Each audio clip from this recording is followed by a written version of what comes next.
नमस्कार दोस्तों, स्वागत है आपका लर्निफाई के अनलॉकिंग नॉलेज के यूट्यूब चैनल में। आज हम अपनी सीरीज को आगे बढ़ाते हैं। एनसीईआरटी की जो सीरीज चल रही है क्लास 6 की ज्योग्राफी की, उसमें आज अंतिम चैप्टर है, 8th चैप्टर। इसमें 8th है भारत, जलवायु, वनस्पति तथा वन्य प्राणी।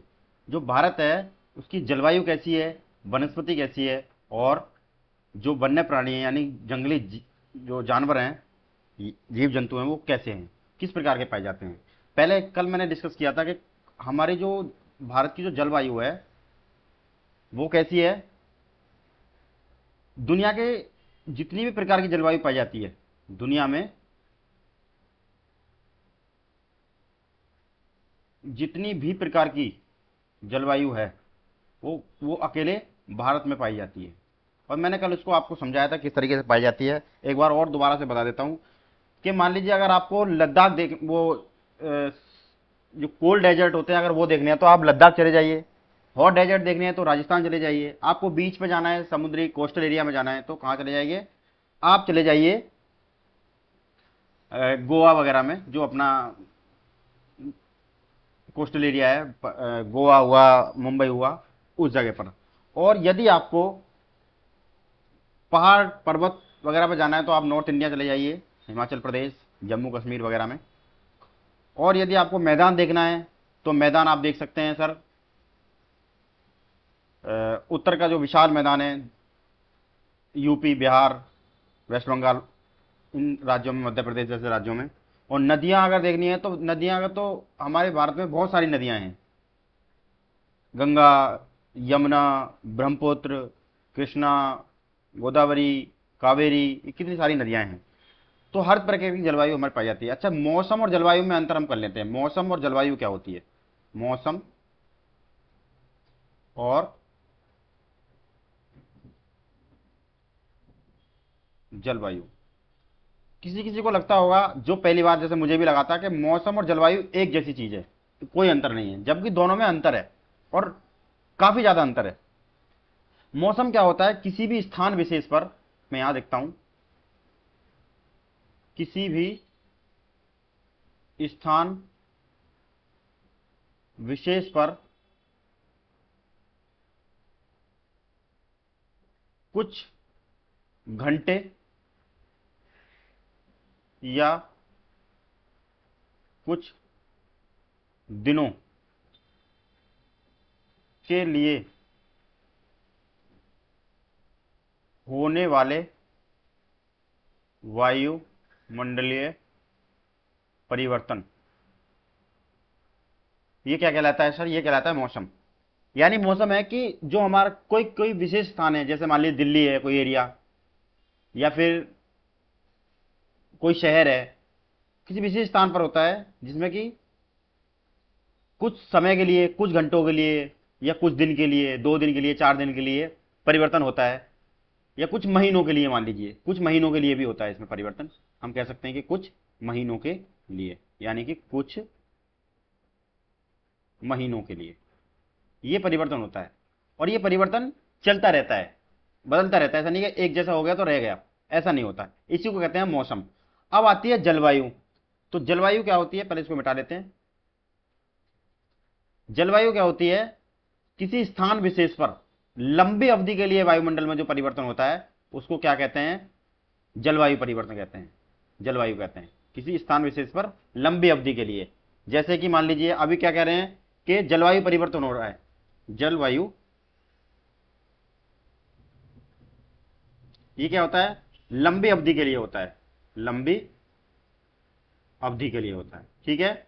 और ये मान लीजिए 30 + 30 टू 35 ईयर में चेंज होता है, ठीक है। जैसे अभी अब क्या चल रहा है, ग्लोबल वार्मिंग। ग्लोबल वार्मिंग कह रहे हैं कि जलवायु परिवर्तन हो रहा है और ग्लोबल वार्मिंग हो रही है, यानी भूताप, जो वायुमंडलीय तापमान है वो बढ़ रहा है। तो ये एकदम से नहीं हो रहा। मान लीजिए कब से इंडस्ट्रियलाइजेशन हुआ है, उसके बाद में धीरे धीरे अब उसका प्रभाव देखने को मिल रहा है। तो ये परिवर्तन बहुत लंबे समय के लिए रहता है और बहुत लंबे समय तक ही रहता है। ये वाली बात जलवायु परिवर्तन, क्योंकि आगे आएगा तो ये मैं पहले ही आपको डिस्कस करा देता। इसको आप करते हैं, अब पढ़ते हैं हम क्या कहा गया है चैप्टर में, यही है कि भारत जो है वो कैसा है। मौसम के बारे में आप प्रतिदिन समाचार में सुनते होंगे कि मौसम क्या होता है, प्रतिदिन जो चेंज होते रहते हैं कि कहीं पे बारिश हो गई, गर्मी हो गई, सर्दी हो गई। तो ये दिन प्रतिदिन होने वाला परिवर्तन होता है वायुमंडल में, दिन प्रतिदिन बदलने वाला। इसमें तापमान, वर्षा, सूर्य का विकिरण इत्यादि शामिल होता है। उदाहरण के लिए मौसम कभी गर्म कभी ठंडा होता है, कभी आसमान में बादल छा जाते हैं, कभी वर्षा हो जाती है। ये सारा होता रहता है, दिन प्रतिदिन होता है। आपको क्या होता है, कभी ऊनी वस्त्र की आवश्यकता पड़ती है, कभी कॉटन के कपड़े आप पहनते हैं। इन मौसम के अकॉर्डिंग बदलता रहता है। ठीक है। इसके विपरीत ऐसे भी दिन होते हैं जब आपको ऊनी वस्त्रों के बिना ठंड लगती है, ठंडी और तेज हवाएं चलती हैं। इन दोनों में आप गर्म चीजें खाना पसंद करते हैं। दिसंबर से फरवरी तक जो क्या होता है, दिसंबर से फरवरी तक क्या होता है, ठंड होती है। ठीक है, यानी सर्दी कह सकते हैं या फिर ठंड कह सकते हैं। और मार्च से मई तक क्या होता है, गर्मी। और जून से सितंबर तक क्या होता है, ये मानसूनी दक्षिण पश्चिम मानसून होता है। अब दक्षिण पश्चिम मानसून में मैं आपको समझा देता हूं, आगे इसी चैप्टर में आएगा। मान लीजिए हमारा क्या है, दक्षिण भारत है।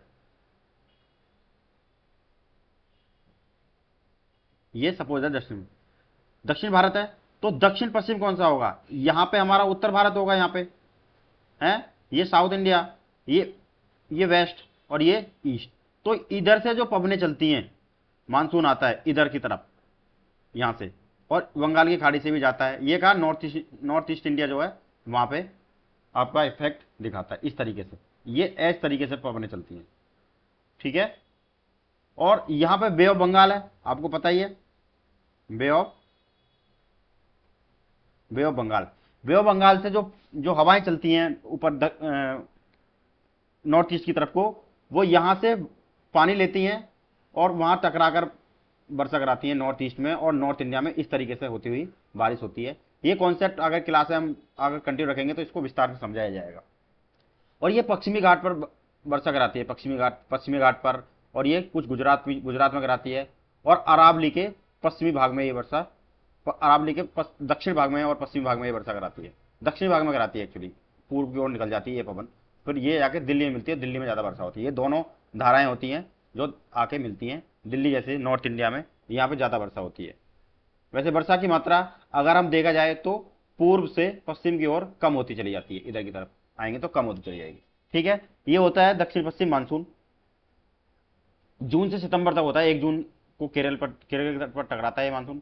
अक्टूबर से नवंबर तक क्या होता है, लौटता हुआ मानसून होता है। जब क्या होता है, सूर्य दक्षिणायन होना शुरू करता है। ये क्या होता है, सूर्य दक्षिणायन, यानी कि अक्टूबर के बाद में ये अक्टूबर नवंबर के बाद में क्या होता है, सितंबर के बाद में जो सूर्य है वो दक्षिणायन होना शुरू करेगा। ग्लोब में दक्षिणायन कैसे शुरू होगा मैं बताता हूं आपको। अगर हम इस बात को यही समझ लेंगे तो आगे परेशानी नहीं होगी इस चैप्टर में, इसलिए मैं इसमें थोड़ा ज्यादा टाइम ले रहा हूं। ठीक है। मान लीजिए ये हमारा ग्लोब है, बहुत घटिया ग्लोब बना है। ये हमारा ग्लोब है,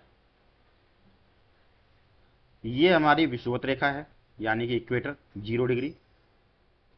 इसी का खेल है अगर आप इसको समझते हैं तो। ये हमारी कर्क रेखा है और ये हमारी है सर मकर रेखा, यानी ट्रॉपिक ऑफ कैप्रिकॉर्न। सूर्य जो ट्रेवल करता है वो यहां से कर्क रेखा से और यहां तक ट्रेवल करता है। इससे ऊपर ना सूर्य जाता है ना इसके नीचे जाता है। तो सबसे ज्यादा कहां सूर्य के प्रभाव रहेगा, विषुवत वृत्त पर, क्योंकि यहां 2 बार आता है और यहां तक जाएगा। तो और हमारा भारत कहां है, यहां पर है। ठीक है। तो जब सितंबर में सूर्य है और दिसंबर में यहां आ जाता है सूर्य, ठीक है, और जून में आता है यहां, तो जून में जब यहां आता है तब यहां पे हमारे यहां क्या होता है, मानसून होता है। क्योंकि यहां हीट होती है, लो प्रेशर क्रिएट होता है और फिर हवाएं ऊपर उठती हैं और यहां से उसका हवा का स्थान घेरने के लिए हवा आती है जो अपने साथ पानी लेके आती है और वो बारिश कराती है। ठीक है। ये थोड़ा सा कॉन्सेप्ट मैं आपको समझा देता हूं। फिर उसके बाद में क्या होता है, जब सूर्य जून के बाद में दक्षिणायन होना शुरू होता है, दक्षिण की तरफ आना शुरू होता है, तो दिसंबर में आता है।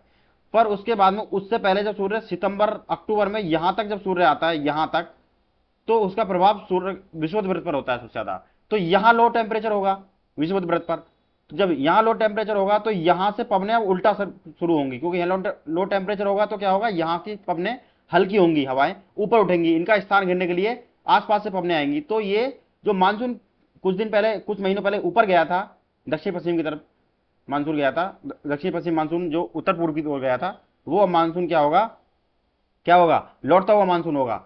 लौटता हुआ मानसून को क्या कह सकते हैं, इसको कह सकते हैं सर उत्तर पूर्व का मानसून, उत्तर पूर्व मानसून होगा। ठीक है, ये शरद ऋतु में, और इससे कुछ वर्षा होती है, और ये उत्तर पूर्व के मानसून से जो वर्षा होती है वो कहां होती है, ये होती है अपने, ये होती है आंध्र प्रदेश में, और सबसे ज्यादा वर्षा होती है इसकी तमिलनाडु में। ठीक है सर, ये वाला थोड़ा सा कॉन्सेप्ट मैंने आपको समझाया। आगे बढ़ते हैं। ये मौसम बताए चार, ये मौसम है। अब ये कितने महीने बाद बदलते हैं, 2 या 3-4 महीने बाद ये बदलते जा रहे हैं, तो इसी को मौसम कहते हैं। शीत ऋतु में क्या होता है, शीत ऋतु में ठंडे मौसम, ठंडे, शीत ऋतु क्या होता है, ठंडा मौसम, यानी सूर्य किरणें सीधी नहीं पड़ती भारत पर। मैंने बताया था दिसंबर के महीने में दक्षिणायन यानी कर्क रेखा, मकर रेखा पर होता है, तो कम पड़ती है वहां पे। तो क्या होता है, जिसके फलस्वरूप क्या होता है, भारत का तापमान हो जाता है कम और मौसम हो जाता है ठंडा। ग्रीष्म ऋतु में, एक बार मैं यहां बना देता हूं ताकि उसको मैं समझाने में बार बार आपको ध्यान रहे। ये मान लीजिए 0 डिग्री विषुवत, ये मकर रेखा, फिर से बनाता हूं, और ये कर्क रेखा। शीत ऋतु में होता है यहां, दिसंबर में यहां होता है सूर्य 22 दिसंबर तक। अब 22 दिसंबर में जब यहां होगा, सूर्य यहां होगा, तो हमारा भारत यहां है, यहां से कुछ ऊपर है और कुछ यहां पर है। जब यहां होगा तो क्या, यहां पे सूर्य किरणें सीधी नहीं पड़ेंगी, तो यहां होगा ठंड। ठीक है, दिसंबर के बाद में ऊपर होना शुरू करता है जब सूर्य, तो यहां आता है सर मार्च में। तो फिर मार्च में धीरे धीरे गर्मी होनी शुरू हो जाती है, पर उस टाइम नॉर्मल मौसम रहता है क्योंकि ये मिड में होता है। तो जब मार्च में यहां का मौसम और यहां का मौसम सेम रहेगा। ऐसे जब सूर्य ऊपर से नीचे की तरफ आएगा अक्टूबर नवंबर में, तब यहां आएगा फिर दोबारा से। तो फिर जब लौटता हुआ मानसून होता है, तब यहाँ का मौसम सेम होगा। जून में भारत का मौसम क्या होता है, गर्म होता है, क्योंकि सीधी किरणें सूर्य पर पड़ती, इसकी सूर्य की सीधी किरणें भारत पर पड़ती हैं। ये ग्रीष्म ऋतु की बात आ गई। और ग्रीष्म ऋतु में ही क्या होता है, लू, जो गर्म हवाएं चलती हैं यहां पर, शुष्क, शुष्क होती है। शुष्क का मतलब होता है जिस जिस हवा में, सॉरी, हवा में नमी कम होना शुष्क कहलाता है। ठीक है, अगर आपको पहली बार आप सुन रहे हो कि शुष्क क्या होता है, तो ये शुष्क है यानी कि ड्राई। ठीक है, और जब शुष्क हवाएं होती हैं और उस टाइम हवाएं चलती है, गर्म हवा चलती है, उत्तर भारत में ज्यादा चलती है, उसको कहते हैं हम लू। अब कहता है कि उत्तरी भारत में चलने वाली मई और जून के महीने में उत्तरी भारत में चलने वाली तेज और गर्म हवा को क्या कहते हैं, उसको कहते हैं लू। ये स्थानीय नाम है, इसी हवा को किसी और देश में अलग अलग नामों से जाना जाता है। आगे बढ़ते हैं, सॉरी।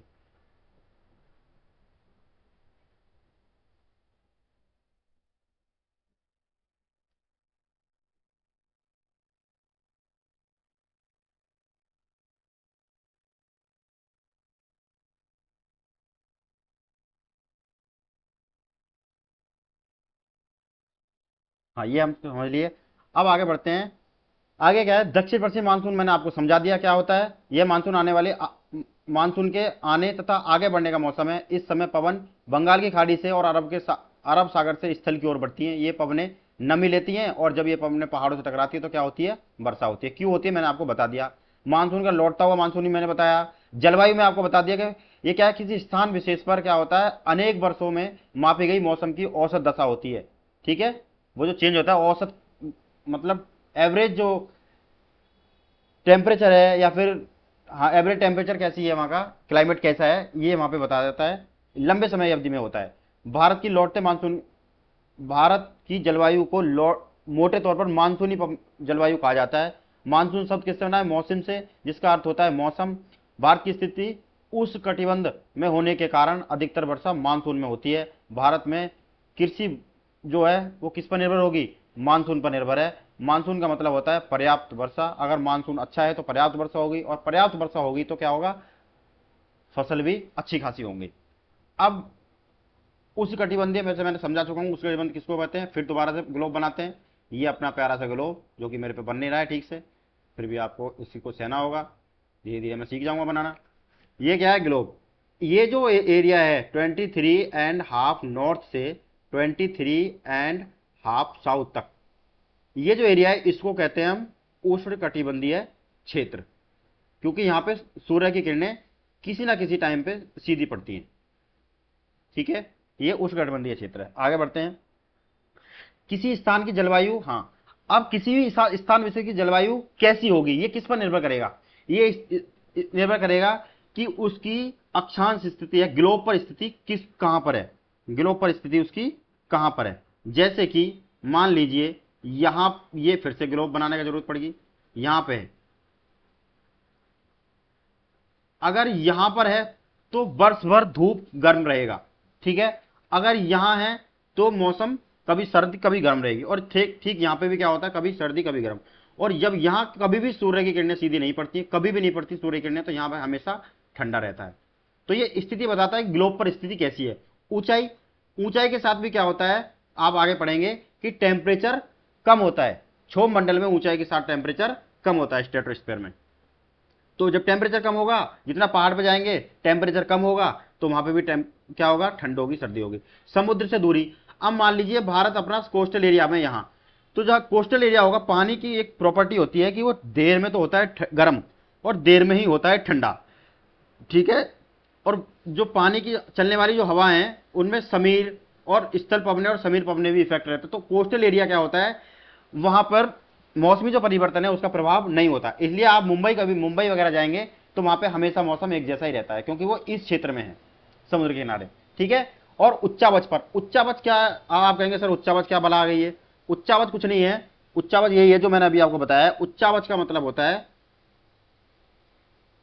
उच्चावच का मतलब होता है कितना उबड़ खाबड़ स्थान है। उबड़ खाबड़ का मतलब है अनइवन लैंडफॉर्म। अनइवन का मतलब है कहीं पे पहाड़, कहीं पे पर्वत, कहीं पे पठार। ये किस तरीके, ये एक जो फॉर्म बनाया है ये उच्चावच का फॉर्म है। ठीक है, मान लो यहाँ पे पहाड़ है, ये पहाड़ है, ये क्या है, ये मैदान है, और फिर ये कहीं पे और नीचा मैदान हो गया, और ये क्या है, ये पठार है, और फिर से मैदान हो गए, और यहाँ पे कुछ नदियां बह रही, ये उच्चावच है, उच्चावच रिलीफ इसको बोलते हैं।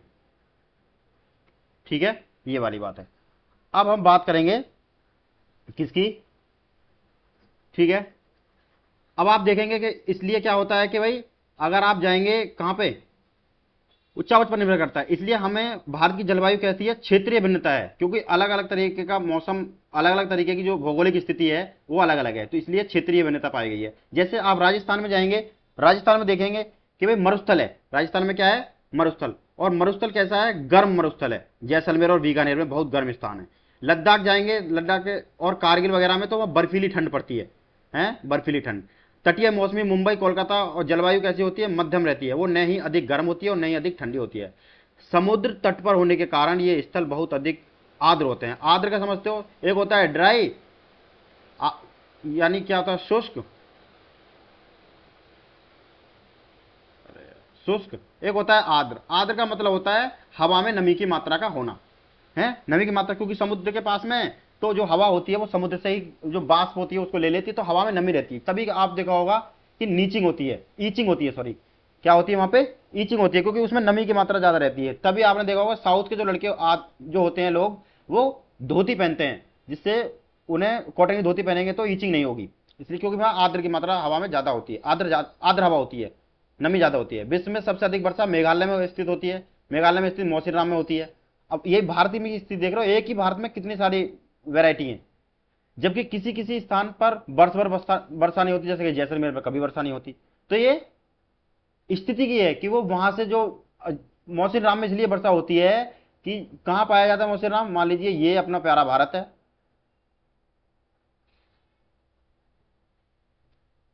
ठीक है, यहां पे मौसिन राम है कहीं, तो यहां से जब वो मानसून पवनें जाती हैं और ऊपर टकराती है, यहाँ पे पहाड़ी है, जो पहाड़ी सबसे पहले वहीं टकराती है। कितनी सारी बंगाली खाड़ी से क्या है, नमी लेके जा रही है, और बारिश यहाँ टकराएगी, ऊपर उठेगी पहाड़ पे, और टकरा ठंडी होगी, बूंदों के रूप में वर्षा कराएगी, इसी को, इसलिए वहां बारिश ज्यादा होती है। फिर धीरे धीरे हवा वो पहाड़ के सहारे इधर चली जाती है, और धीरे धीरे वर्षा कम होती जाती है, सबसे पहले वहीं टकराती है। अब है प्राकृतिक वनस्पति।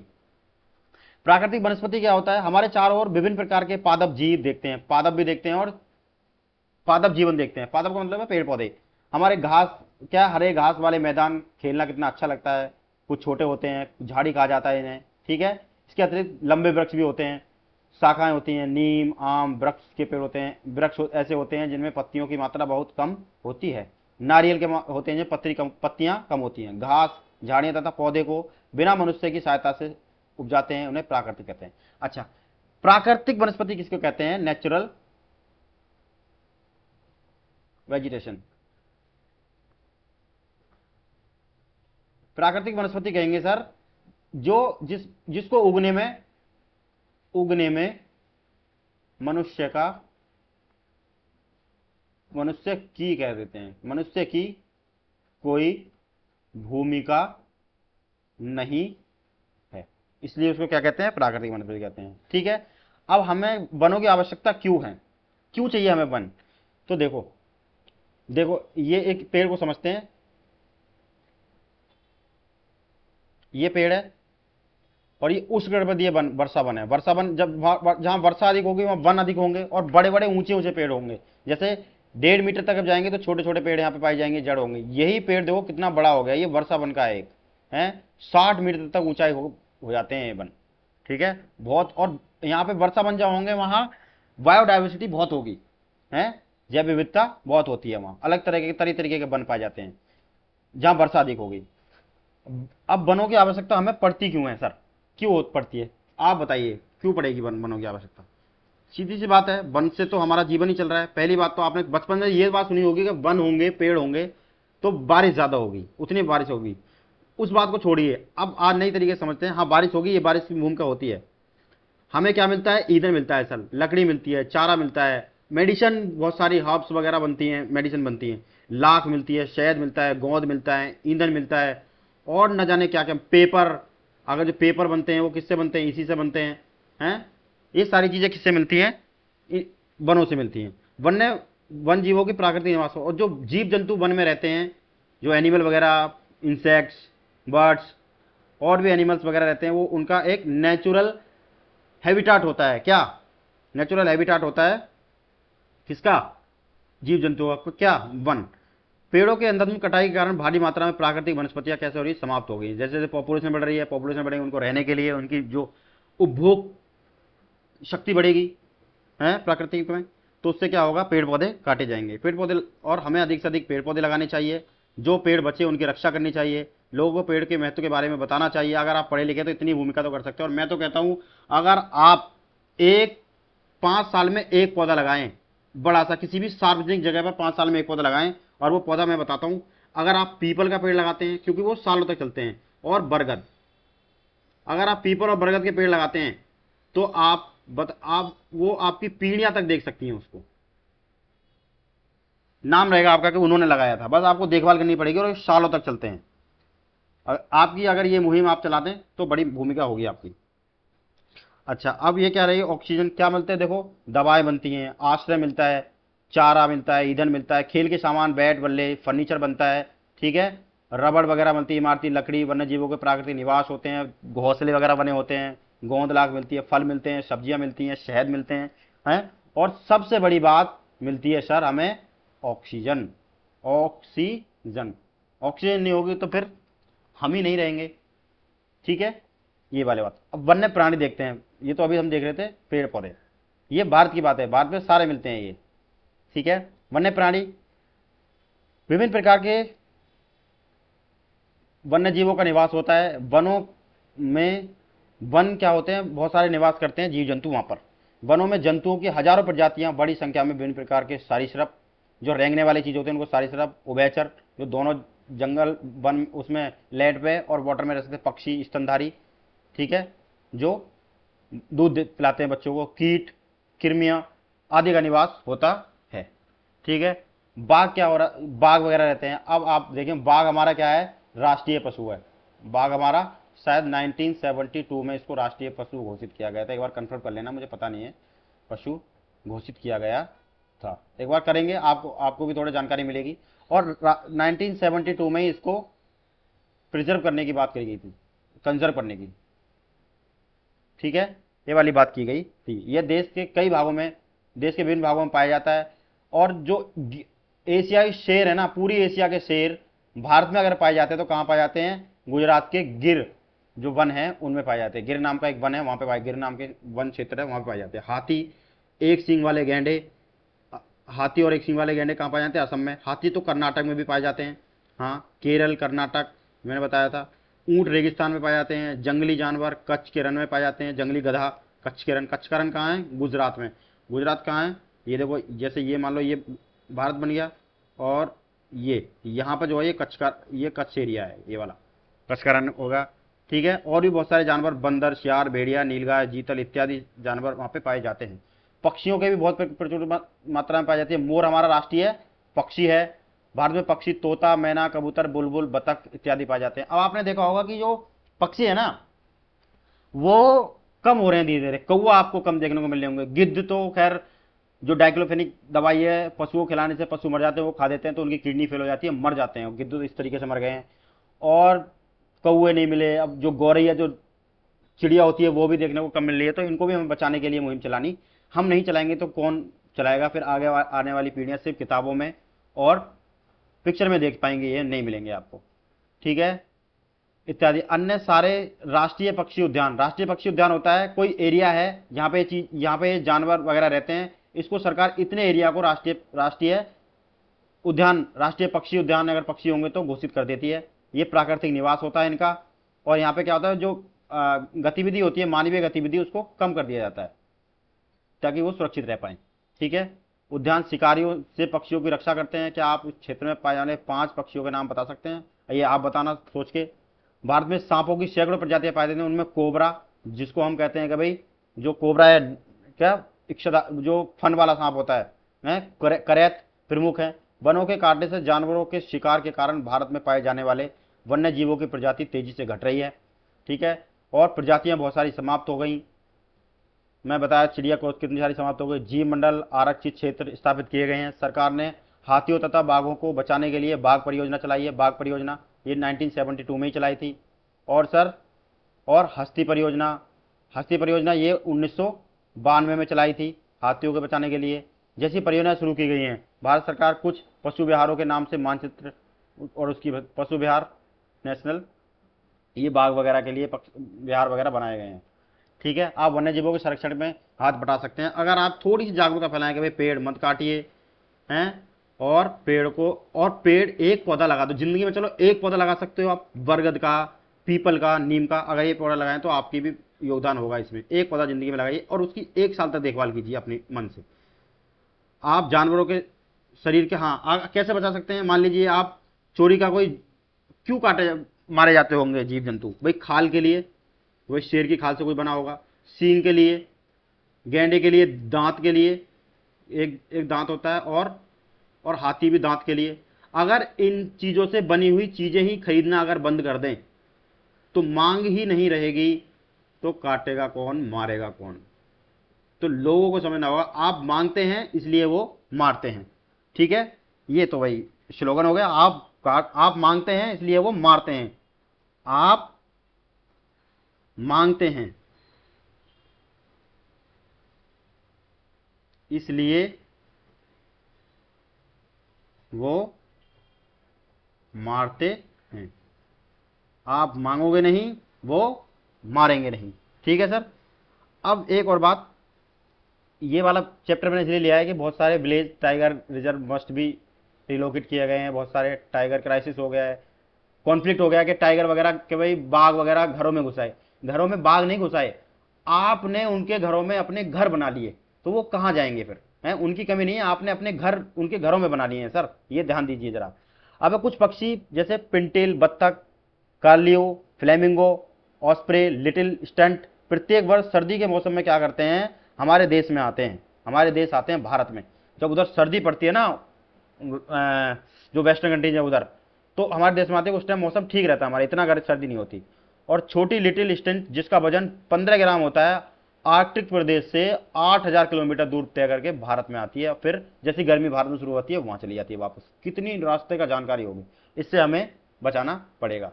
ठीक है सर, ये चैप्टर यहीं खत्म होता है। आगे से हम क्लास 7th की एनसीईआरटी इंग्लिश में शुरू करेंगे उसको, और समझाएंगे हिंदी में ही, बाकी जो लिखा हुआ होगा वो इंग्लिश में रहेगा। ठीक है। देखने के लिए धन्यवाद, शुक्रिया। और यदि आप हमारे चैनल की बारे में और ज़्यादा जानकारी चाहते हैं तो ये हमारा टेलीग्राम चैनल है, स्कैन करके इससे जुड़ सकते हैं। और यूट्यूब पर हमारे बहुत सारे और हंसराज सर की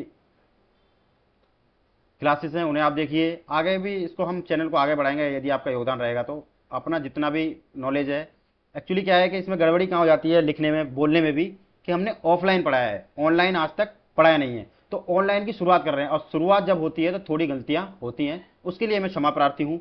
बाकी धीरे धीरे सुधार, क्योंकि सुधरना मानव प्रवृत्ति में है। अगर आप सुधार नहीं करेंगे तो यथावत स्थिति बनी रहेगी। देखने के लिए धन्यवाद, शुक्रिया, नमस्कार।